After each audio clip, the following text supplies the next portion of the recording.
24 से अभी तक एक भी सड़क प्रधानमंत्री ग्राम सड़क योजना के तहत न मछली शहर में बनी न जौनपुर में बनी। तक आप सांसद थे तो दिखाई पड़ते थे कि लोगों के बीच में हैं, लेकिन लोग अब मछली शहर ही जान रहा है कि हमारे बीच सांसद कौन है, लोग ढूंढ रहे हैं। सर ऐसा क्या हो रहा है सर? अब ये बात तो आप जो वर्तमान सांसद हैं या विधायक हैं उनसे पूछ सकते हैं। उनके विषय में मैं उनकी दिनचर्या क्या है, मैं उनके विषय में क्या कह सकता हूँ, आप बताइए। जो उनकी दिनचर्या होगी वो आती हैं कि नहीं आती हैं, मैं कभी उनका जानकारी भी नहीं रखता। मैं कह सकता हूँ कि अगर जनता का आशीर्वाद मुझको मिला होता तो अभी 1000-2000 करोड़ की परियोजना मैं मछली शहर लोकसभा को ला करके जरूर देता। मैं मड़ियाहों का बाईपास जो है आप देख रहे हैं बन रहा है, 10-10 ट्रेनों का ठहराव हमारे कार्यकाल में हुआ। 12-12 रेलवे के अंडरपास, जितने रेलवे स्टेशन हैं चाहे हमारे लोकसभा में, चाहे वह डोभी हो, चाहे आपका केराकत हो, चाहे ये आपका मुफ्तीगंज हो, और चाहे मड़ियाहों का हो, जंघई का हो और जफराबाद का, हर जगह का रेलवे स्टेशन का सुंदरीकरण हमारी सरकार ने 16 करोड़ से लेकर के 48 करोड़ तक का जो है पैसा दे करके पास किया। 122 करोड़ का तो जफराबाद का स्टेशन का सुंदरीकरण और ओवर ब्रिज, 45 करोड़ का बाबतपुर मगारी का पास हुआ। ऐसे तमाम जो है कार्य हमारे कार्यकाल में। साथियों नमस्कार, मैं हूं आपके साथ रमन, आप देख रहे हैं हिंदुस्तान की बात। इस वक्त मैं भारतीय जनता पार्टी के बहुत ही बेबाक और अपनी बात को लेकर लगातार सुर्खियों में रहते हैं और समाज में एक अलग पहचान, और पूर्व सांसद हमारे साथ बातचीत करने के लिए बीपी सरोज जी हैं, जिनका काम आज भी बोलता है, उसी के ऊपर चर्चा करूंगा। बहुत स्वागत सर हमसे बातचीत करने की। धन्यवाद अमन जी, आप हमारे घर पे आए, इसके लिए आपका बहुत बहुत स्वागत है। बहुत धन्यवाद सर, आपसे बातचीत करने का मौका भी मिला। क्या कहेंगे सर, जिस तरह से जब तक आप सांसद थे तो जनता कह रही थी कि सांसद जी लगातार दिख रहे हैं, लेकिन जब से सर आप पूर्व हो गए इसके बाद ऐसा नहीं लग रहा कि मछली शहर में कोई सांसद है सर? देखिए, मैं अपने आप को पूर्व कभी समझा नहीं, मैं जनता का सेवक हूँ। लगातार आज भी मैं यहाँ अगर हूँ तो जनता के बीच में बना हूँ। सुबह मैं 5:45 बजे यहाँ नीचे आ जाता हूँ। यहाँ मॉर्निंग वॉक करने के बाद 7 बजे जनता दर्शन में बैठ जाता हूँ। अभी आप देख रहे हैं 8 बजे हुए हैं, यहाँ इसके पहले से लोग आकर के बैठे हैं। कई टीमें यहाँ से जा चुकी हैं और कुछ लोग अभी भी बैठे हैं। तो जनता अभी भी अपना स्नेह मुझको दे रही है और मैं जनता का सेवक हूँ। जब तक जीऊँगा जनता का सेवक बन कर के उनका काम करता रहूँगा, और क्षेत्र में भी मैं लगातार बना हुआ हूँ। दूसरा क्या कर रहा है, क्या नहीं कर रहा है, किसी के विषय में कोई सांसद विधायक है वो जनता स्वयं देख रही है। हम लोगों को उनके विषय में कोई टिप्पणी नहीं करना।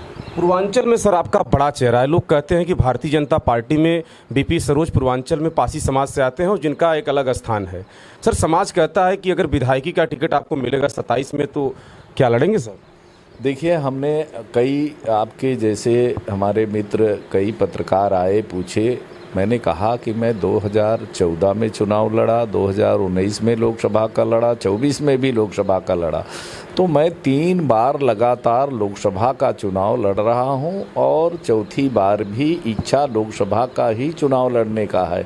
और अगर पार्टी ने, देखिए पार्टी हमारे लिए सर्वोपरि है। पार्टी ने अगर हमको कहीं लगा दिया कि इस दायित्व पे काम करो, यहाँ चुनाव लड़ो, तो कहीं से भी अगर पार्टी लगा दिया तो पार्टी की बात को हम लोग पार्टी के सिपाही हैं, अवहेलना नहीं कर सकते और पार्टी के आज्ञा का पालन करेंगे। सर आपके द्वारा तमाम रोड बनवाए गए, आप तो रोड बिछवा दिए। लोग कहते हैं जंघई से चलिए, चाहे जहाँ से चलिए रोड आपके दिखाई दे रहे हैं, लेकिन एनएच जो आप बनवाए जंघई भदोही होते हुए जो ये बना हुआ है सर मछली शहर, सर ये तो कहीं न कहीं लोग कहते हैं कि बहुत बड़ा विकास है सर। ऐसा है, ये हमारी सरकार की देन है। हम लोग पैरोकार हैं। पैरोकारी करने पर ये काम हुआ है। और आपका मछली शहर से जंघई दुर्गागंज ही नहीं, हमारा जौनपुर से मड़ियाहों और रामपुर होते हुए जो भदोही का मार्ग है, वहाँ भी 2019 में जब मैं सांसद हुआ तो वहाँ के व्यापारी रोष प्रकट करके रामपुर में वो खड्डों में 2-2 मीटर के खड्डे जो हुए थे, बारिश में धान की रुपाई कर रहे थे, रोष प्रकट कर रहे थे। कई बार वहाँ धरना दिए, अनशन दिए।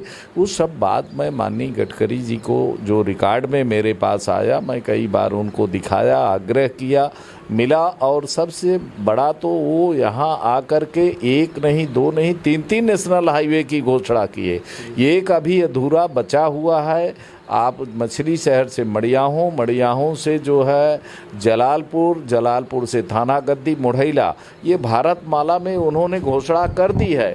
अब इसकी एनओसी जो है लाना था, अब एनओसी कोई ला कर के दे दे, क्योंकि हमने इसको रोका था 2 जगह। तो एनओसी, फॉरेस्ट की एनओसी लाने में 6-6 महीने दौड़ना पड़ता है। हम लोगों ने बड़ा परिश्रम किया और ये मड़ियाहों से रामपुर जो नेशनल हाईवे बना हुआ है, उसमें हमारे विधायक RK पटेल का भी बड़ा योगदान रहा है। उन्होंने हमारा बड़ा साथ दिया। जब विधायक और सांसद का साथ मिलता है तो क्षेत्र का विकास बहुत तगड़ा होता है, अच्छा होता है। और मैं आपको बताऊं कि हमारे लोकसभा में सैकड़ों प्रधानमंत्री ग्राम सड़क योजना के तहत पूरे लोकसभा में बनी हुई है। आपका 20 सड़क तो आपके मछली शहर में बनी हुई है। मैं आपको बताऊं कि अभी से जब से जो है 24 से अभी तक एक भी सड़क प्रधानमंत्री ग्राम सड़क योजना के तहत न मछली शहर में बनी न जौनपुर में बनी। वही चर्चा कर रहा हूं सर। जब तक आप सांसद थे तो दिखाई पड़ते थे कि लोगों के बीच में हैं, लेकिन लोग अब मछली शहर ही जान रहा है कि हमारे बीच सांसद कौन है, लोग ढूंढ रहे हैं सर। ऐसा क्या हो रहा है सर? अब ये बात तो आप जो वर्तमान सांसद हैं या विधायक हैं उनसे पूछ सकते हैं। उनके विषय में मैं, उनकी दिनचर्या क्या है, मैं उनके विषय में क्या कह सकता हूँ? आप बताइए। जो उनकी दिनचर्या होगी, वो आती हैं कि नहीं आती हैं, मैं कभी उनका जानकारी भी नहीं रखता। उनके पिता जनप्रतिनिधि यहाँ के नहीं है, सुनता हूँ सर, उनके जगह वही आते हैं। अब वो दोनों का अलग अलग अपना ये है, तालमेल है, बाप बेटी हैं। कहाँ जनता ने उनको जिताया है, अब जनता का कितना काम कर रहे हैं ये मैं कह सकता हूँ कि अगर जनता का आशीर्वाद मुझको मिला होता तो अभी 1000-2000 करोड़ की परियोजना मैं मछली शहर लोकसभा को ला करके ज़रूर देता। मैं हाथ जोड़ करके मंत्रियों से 1 बार नहीं 10-10 बार लेटर लेके दौड़ता था, तब काम होते थे। मड़ियाहों का बाईपास जो है आप देख रहे हैं बन रहा है, 10-10 ट्रेनों का ठहराव हमारे कार्यकाल में हुआ।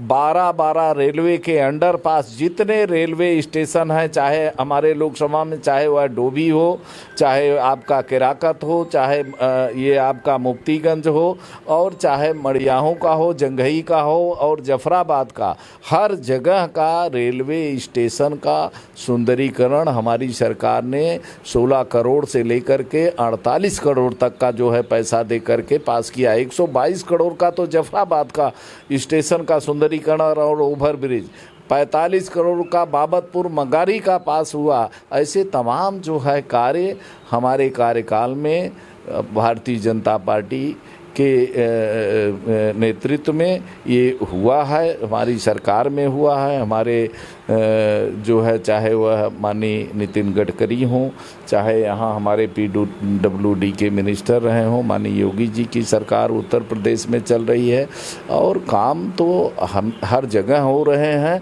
और लेकिन मछली शहर बहुत पिछड़ा हुआ था, तो मछली शहर के लिए हम दौड़ रहे थे कि यहाँ हमारे क्षेत्र का विकास हो। ये विकास हो तो लोगों ने इस बात को सुना, क्योंकि ये अनुसूचित जात बाहुल्य था।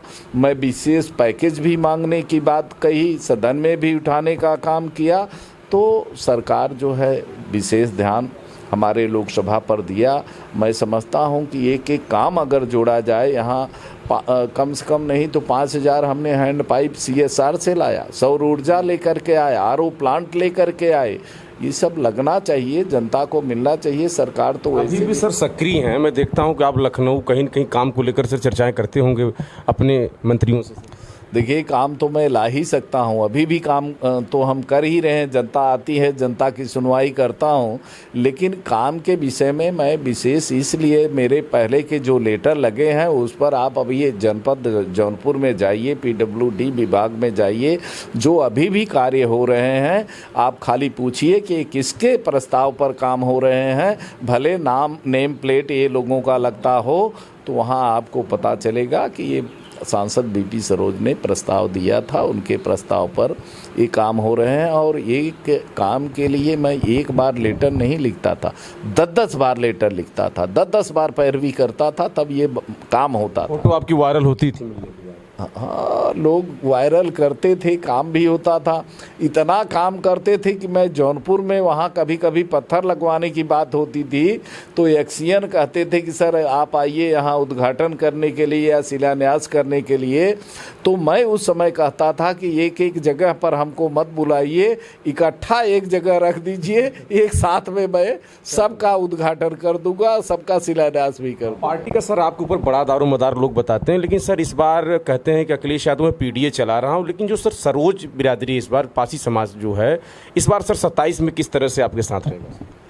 देखिए, पासी समाज जग गया है और पासी समाज के इतिहास को भाजपा ने बहुत आगे ले जाने का काम किया, बताने का काम किया। चाहे हमारे रक्षा मंत्री जी रहे हों, हमारे आदरणीय मुख्यमंत्री जी रहे हों, या डिप्टी CM केशव मौर्य, हमारे पूर्व डिप्टी CM दिनेश शर्मा जी, ये सब लोगों ने पासियों को इतिहास को बताया। और चाहे महाराजा बिजली पासी के किले की बात करिए, वीरांगना उता देवी की आदमकद प्रतिमा लगाने की बात करिए, महाराजा सुहलदेव पासी की जो है बहराइच में प्रतिमा लगाने का बात करिए, तो पासियों के सम्मान को भाजपा ने जगाया है। भाजपा हमेशा जो है महापुरुषों का सम्मान कर रही है। बाबा साहब के नाम पर जहाँ उनका जन्म हुआ, जहाँ शिक्षा लिया, दीक्षा लिया, और जहाँ उनका परिनिर्माण हुआ, 5 पंच तीर्थ बना करके उनके नाम से भी जो है भारतीय जनता पार्टी ने काम किया है। तो सभी महापुरुषों के नामों को, और हमारे समाज में जितने वीर महापुरुष जन्मे थे उनके नामों को जो है जगाने का काम किया, जन जन तक पहुंचाने का काम किया। तो जो पासी समाज की बात करेगा वह यूपी में राज करेगा। सर अंतिम सवाल मेरा आपसे रहेगा, जो सर आपके जनता आती है आपके सुबह, लगभग लोग बताते हैं कि 6 बजे से जनसुनवाई आपकी चालू हो जाती है, तो लगभग 9 बजे तक चलती है, 8-9 बजे तक। क्या जो आता है एप्लीकेशन देता है, अपनी बात को बताता है, तो उस अधिकारी को आप अवगत कराते हैं? देखिए, मैं तत्काल जो है मैं पेंडिंग नहीं रखता, उनके सामने ही उस अधिकारी को कहता हूँ और उनके कार्य का निवेदन करता हूं कि जो सही है उसको करिए। और अधिकारी हमारे स्वभाव को भी जानते हैं। जनता का लगभग 80% काम हो जाता है, इसलिए लगातार आप बताइए, मुझको हाले हुए लगभग अब 2.5 साल होने जा रहे हैं चुनाव में। मैं एक्स MP हूं, लेकिन आज भी भीड़ नहीं कम हो रही है। लगातार जनता हमारे ऊपर विश्वास करती है, आती है, तो मैं सेवा करता हूं। तो ये तो लगातार चल रहा है, आगे भी चलता रहेगा। मैंने अपने जीवन में एक निश्चय किया है कि जब तक जीऊँगा जनता की सेवा करता रहूँगा। चुनाव एक ही बार लड़ूंगा, उसके बाद हमको चुनाव नहीं लड़ना है। तो देखिए, मेरे साथ बातचीत कर रहे थे भारतीय जनता पार्टी के वरिष्ठ नेता BP सरोज जी। अपनी बात को उन्होंने बेबाकी से रखा। चुनाव भले ही हार गए, लेकिन जन सुनवाई आज भी इनके यहाँ कम नहीं है। मैंने जब आया देखा तो 50 की संख्या में यहाँ लोग मौजूद थे। अपनी बात को उन्होंने रखा है। वीडियो देखिएगा, कमेंट करके बताइएगा बातचीत कैसी लगी। देखते रहे हिंदुस्तान की बात। नमस्कार।